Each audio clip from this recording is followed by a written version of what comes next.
Hello again, YouTubers.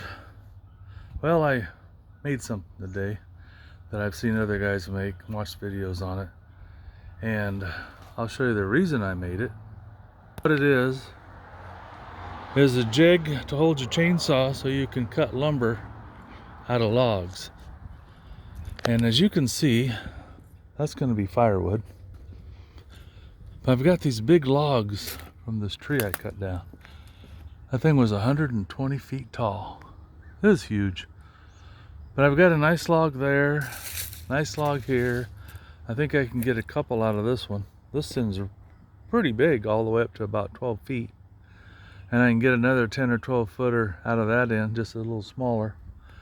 And I've got some more logs up there that if I can figure out how to cut them. So let's go back here and I'll show you this jig I made. And I'll show you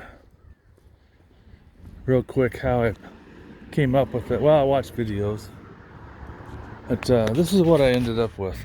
I took a 2x6, and it was just a scrap I had, and then the sides are made out of Trex decking.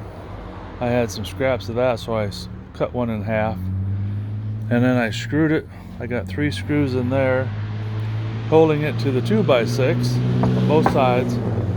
And what I did, see if you can see them here.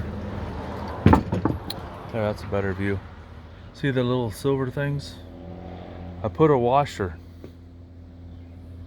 on both sides so that the side rails are just a little bit wider than the 2x6. I tried it without it, and since they're both the same size, it did not want to slide. But now with those, as you can see, it slides on a 2x6 real good, and it hardly has any play at all. So I've got a 10 or 12 foot 2x6 out there I was going to use. A guy could do a lot of different things.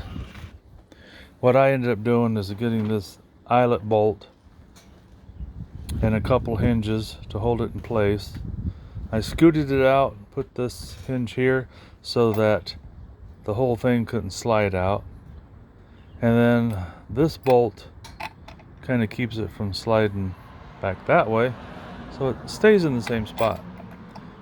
Now this is 1/4 inch threaded rod, and I'll tell you right now, I really think a guy needs 3/8, because if you look at it, it has a little bit of a bend to it. What happens, I'll show you when I get the saw in there. It pivots right here on this guard, and there's no way to remove it because it's all one piece underneath there, and that's where the oil comes out. So I think it'd screw everything up if I take it off. I was hoping this thing would be easy to remove, and then the chainsaw can just rest on this flat part while it's on here and make it easier to slide and everything else. So as far as the chainsaw goes, I drilled a really small hole here. I figured out about where I wanted it by trial and error, and then I drilled a small hole like 1/8 of an inch, and then a little bit bigger, then a little bit bigger, and I ended up with one that's big enough that this 1/4 inch bolt will fit in it. Let's see if I can get this on here with one hand. Move that ahead, saw off. I'm gonna back the camera up, give you a better look. Oh, I also put one of these nuts that has the plastic insert, kind of locks it in there. I bought some extra nuts in case that didn't work. I was going to put 2 nuts on each side so I could lock it in place. So you put the chainsaw, I tell you what, this is an electric chainsaw, and this thing, this big old plug, always gets stuck on stuff. Maybe that's what that's for. There, now I can hold it out of the way. Okay, so you get, hang on one second.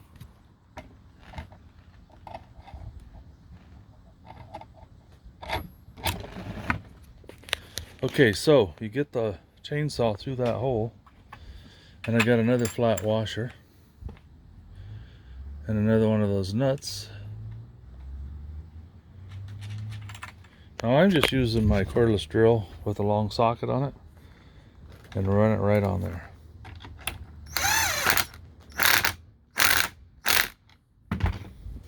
And you'll know when she's tight.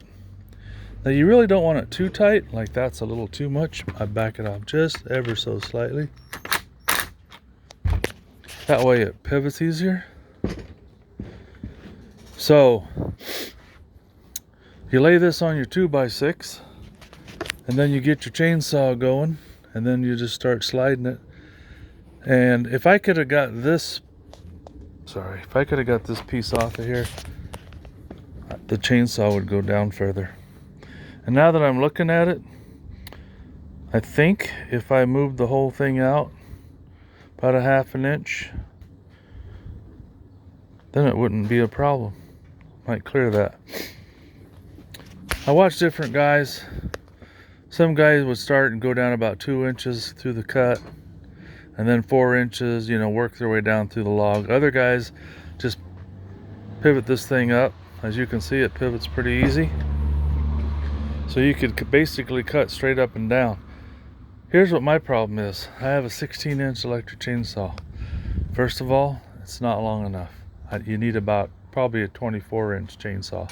Second of all, it's electric. It's just not powerful enough to make planks and stuff. If a guy had a 50 or 60 cc chainsaw with about a 24, maybe 30-inch chain and blade, I think he could just go right through this stuff. Especially I'm cutting poplar, which is kind of a softwood.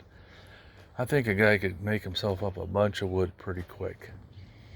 The only things I would do different, I know this isn't pretty, but it works, but I think I'd really go to 3/8 rod here, because I think there's going to be a tendency for that thing to wobble like that and maybe bend, and then you won't have a straight cut. But it's like anything. It's like trying to pull something that's 11,000 pounds with a half ton truck. You really need a 3/4 or 1 ton truck, and this chainsaw is just not big enough to cut logs. I tried. Let me walk you out there real quick. I'll show you the setup I have. Sorry for all the rambling and being disorganized. I've got some pieces of wood that are really dry. They've been laying around a long time. I was going to cut this one up, but when I picked it up, got ready to cut it, it's got a big split. It probably fell out of the tree years ago and cracked the limb. Now this is my setup. I've got a 2x6. I took my chainsaw, flattened out a couple spots that were kind of high, and then I just have 3-inch decking screws into it. So it's real solid, fairly solid. Solid enough, let's put it that way. And I was going to try to debark it, but that's way too much work. Now right here you can see where I started cutting it, and you can see it's a little wobbly, but that's mostly because I just don't have a big enough chainsaw. Because with this huge log, it's really sturdy. It's not moving anywhere. With smaller logs, you have to brace them somehow so you don't have something to work with. And if I had a 50 cc saw with a bigger blade, I could just walk down through this stuff. And my plan was cut off this side and cut it to length, and then try to roll it over, cut off another side, and have 2 flat sides, and hopefully they're square. Just keep working my way around the log, but as you can see here, super thick. And I don't really know what I can get out of it. I just hate cutting it up into firewood because such big logs. Up here, well, you can see that's the tree. And this branch right here, these two, fell and they landed all the way over there. That's another one. That's about 100 feet. I had another one over there. It's 120 feet. And I had one that went out that direction, and I walked it out. It was 80 feet. This is a big old tree. And there's still some good wood up in there, I think, if I can figure out how to cut it. Just to give you another angle on what I'm trying to do. The first cut, it doesn't matter really, because you're just trying to cut off a flat side. After that, you want to make sure you get that baby on there so that it's perpendicular or square. Now what a guy could do, as long as you made sure the two cuts were perpendicular, you could cut on the left like I did and then go over to the right and cut it. You just start from the other end, because that's how the jig's going to be set up. But probably the best way is make a cut, then go 90 degrees and make another cut. I've hauled probably 20, maybe 30 loads. One to a guy's house that takes brush and twigs and stuff like that, and that. I cut up some smaller stuff for firewood. I think I'm just gonna throw it away because nobody seems to want what nobody wants poplar wood. This stuff, I may just chop it up into 16-inch pieces and stack it and let it dry, and maybe in the fall somebody will want to buy it. Anyway, if you cut some trees down and you want to make your own chainsaw jig, it's not that hard.